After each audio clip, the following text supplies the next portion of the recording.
This week on Alive with Adventure Aaron, Fiji. I'm going to show you how to travel hack paradise, and I'm going to cross off a few more items on my travel bucket list. Join me as I take it up a notch, earning my keep with the local tribe, getting certified to go diving, and this time I'm swimming with the sharks outside the cage. That's me, Aaron Carrata, and after my recent brush with cancer, I now live every day to the fullest. Each week I cross off a few items on my travel bucket list and use the subcultures of travel hackers to save time and money. It's unconventional travel which leads to unforgettable memories and allows me to appreciate being alive.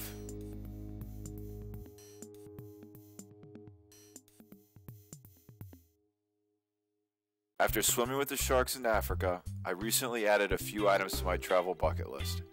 This time, I'm going to attempt to get certified to dive and swim with the sharks outside the cage. One of the most beautiful places to do this happens to be Fiji. Although it's going to put travel hacking to the test, it's also going to allow me to knock off a couple of other items on my travel bucket list. Drinking a special substance called kava and allowing me to earn my keep with a local tribe by catching and killing a chicken. Bula, as they say in Fiji, which means hi, hello, how are ya? When you arrive in Fiji, one of the first things you want to do is arrange your transportation. There's many ways to see this small island. Often people go off the island to the Uasawa Islands. But for me, I need to knock off a few items on my list, and the best way to do that is to jump on the Fiji Experience bus. It's going to be the best way to travel hack my time in Fiji. The Fiji Experience bus circles the entire island of Fiji and allows you to jump on and off the bus at any time. My first stop is going to be at Voli Voli Beach Resort. Here, I'm meeting up with Nick and Steve Darling to get certified as an open water diver with RA Divers. One of the great things about Fiji is that it's home to the soft coral reef. Considered to be the world's greatest, it's located just off Voli Voli. In an effort to save time and money, you can experience 5-star amenities, get certified, and determine your budget based on your accommodation. There's dorm rooms and there's suites, and they all share the 5-star amenities. Now that's traveling on a budget. Okay, then we're going to go through our ascents. We're going to have a little bit of a play around, just do some things underwater. Jump up, disassemble our gear, put it back together. Air pressure, I think. The process of getting certified can take an average of 3 days with the PADI course. And although I'm a little reluctant to study and take tests on vacation, it's a heck of a way to feel alive by breathing underwater. Tastes a little bit different, huh? I had a tough one with that. Yeah, it's certainly not something that you can come on a vacation and think you can master. You really got to pay attention. I had a really hard time going down.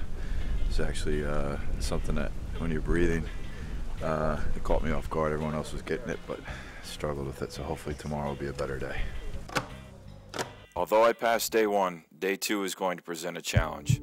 I have an anxiety towards being on the ocean floor as I've never been. Similar to the elements of cancer, it's the unknown and uncontrollable things in life that present fear. The only way I overcame the fear of cancer was to come face to face with it and accept its terms. Being underwater in the ocean presents an unknown element which leads to fear that can cause stress, allowing me to fail these tests.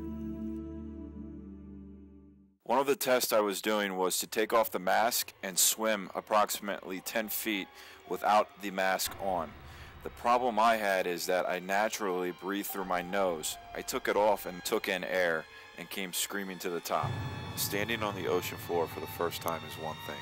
The idea of breathing underwater 20 feet down is another. By the time I reached the surface, I went into a sensory overload and somewhat of a shock. Do you think this is one of the harder Definitely the hardest one I've ever done. Definitely the hardest one I've ever done. Bridge was nothing in Africa. Swimming with the Great Whites, New Zealand, all those adrenaline things. Even jumping out of a plane, this is completely a whole other level. It's like, yeah, I feel like one of those people who don't want to do it, but it's like, there's no option. You just got to do it. And then Fiji.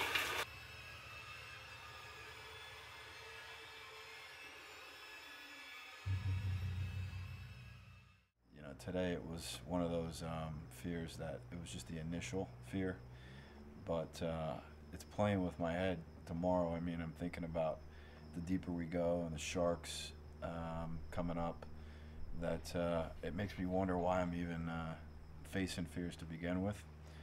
But then I think about the shock that I went into when I got on, which to me is coming into play because it's just a new environment, not only underwater but above water.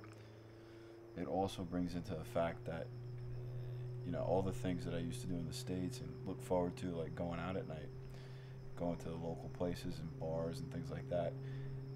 I was even supposed to do that here tonight, and I have no interest whatsoever because I really lived it to the fullest today. Day 3 is not going to be any easier, and I really have to dig down. We're doing a dive twice the depth of day 2. Day 3's test is really all about being comfortable diving at this increase in depth. It's clear that day 3 is supposed to be the reward, and finally, I'm beginning to enjoy it.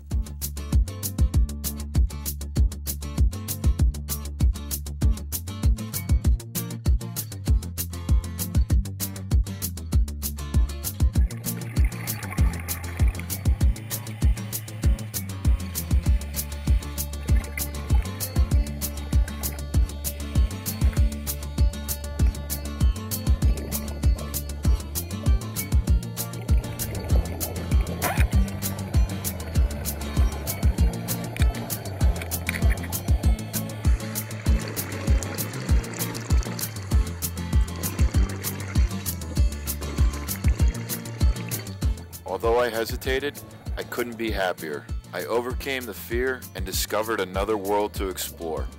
Only one problem. Now that I've gotten certified, I've got another item on my list. Next up, I'm swimming with the sharks outside the cage.